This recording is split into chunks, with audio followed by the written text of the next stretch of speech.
Verse 16 says this, what agreement hath the temple of God with idols?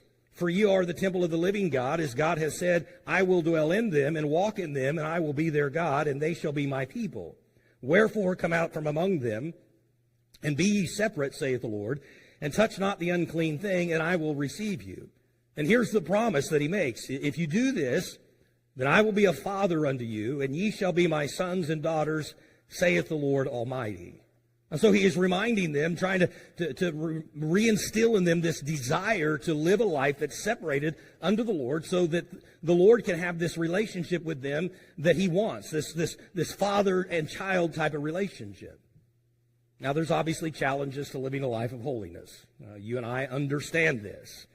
For them, they had just simply become like the world. Their carnal thinking had corrupted their perspective of what godliness was. Let me remind you, I mentioned it as we started down this, but I want to remind you exactly what was taking place in the church at Corinth when it came to this heinous sinful behavior. Again, they had convinced themselves that the sinful behavior that they were allowing was simply a sign of their spiritual maturity. Back in 1 Corinthians chapter 5, pretty straightforward, Paul says this, it was reported reported commonly that there is fornication among you, and such fornication as it is not even such named among the Gentiles.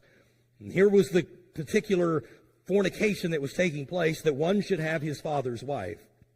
And so, obviously, any kind of fornication is against the Lord's desires for us.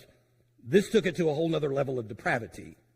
And it's so much so that he says, even the heathen realize this is terrible. And you are allowing it within the church.